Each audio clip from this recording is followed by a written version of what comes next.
માતા મિત્રો, તમે જોઈ શકો છો અમારી જય બહુચર ગૌ સેવા ટ્રસ્ટ સદરપુર જે ગૌશાળા છે ત્યાં ગોડાઉન બનાવેલું છે મિત્રો।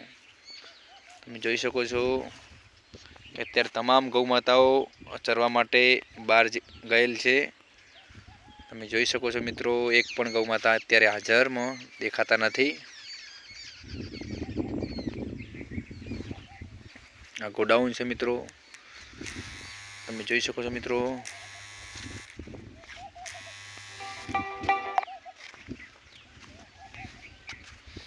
કે અમારી ધન્વંતરી બનાવેલી છે કે જે બીમાર ગૌ માતાને રાખવા માટેની જગ્યા તેને ધન્વંતરી કહેવામાં આવે છે। બહુ વિશાળ બનાવેલી છે,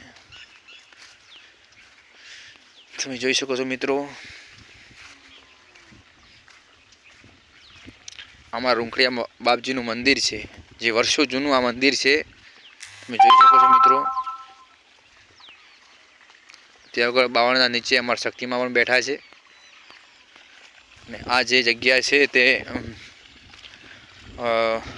નાના વાછરડોને રહેવા માટે તેમજ બીમાર ગૌ માતા હોય તેમને અંદર રાખીએ છીએ। ત્યાર પછી સારવાર કર્યા બાદ તેમને રેસ્ક્યુ બહાર કરીએ છીએ। અહીંયા તમે જોઈ શકો છો કે અહીંયા ફરે છે, ચરે છે, બરાબર। પાણી આવી રહ્યું છે, પણ અત્યારે તમામ ગૌ માતાઓ મેદાનમાં ચરવા માટે નીકળી ગયેલ છે, તમે જોઈ શકો છો મિત્રો।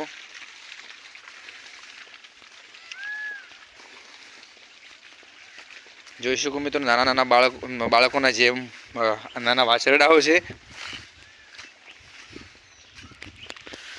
4 વાછરડા તમે જોઈ શકો છો મિત્રો।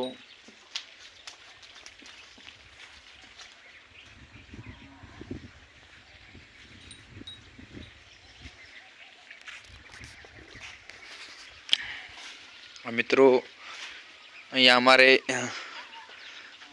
જે બીમાર ગૌ માતા હોય છે તે અત્યારે અહીંયા રાખીએ છીએ, તમે જોઈ શકો છો। પણ હાલ એક પણ નથી, કારણ કે સારવાર કર્યા બાદ તેમને રેસ્ક્યુ કરવામાં આવે છે, તમે જોઈ શકો છો મિત્રો।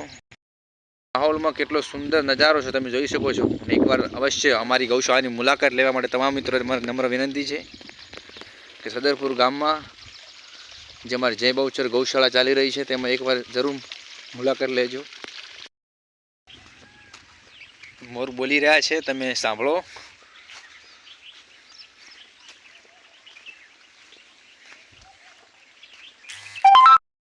જોઈ શકો છો મિત્રો કે અમારા જે અવાડો છે જે ગૌ માતાને પાણી પીવા માટે અવાડો બનાવેલો છે, તમે જોઈ શકો છો મિત્રો। અને તમામ ગૌ માતાઓ બહાર મેદાનમાં ચરવા માટે ગયેલી છે, હું તમને તમે જોઈ શકો છો મિત્રો।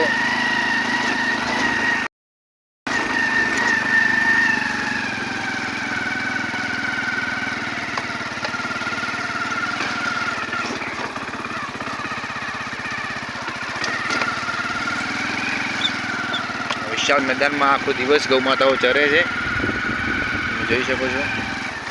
તમામ ગૌ માતાઓ અહીંયા જ છે, નંદી મહારાજ છે, આપણા નંદી મહારાજ છે, જોઈ શકો છો। તમામ ગૌ માતાઓ અહીંયા જ છે બધી। સાંજે તમામ ગૌ માતાઓ ગૌશાળામાં આવી જાય છે। જય ગૌ માતા, જય દ્વારકાધીશ।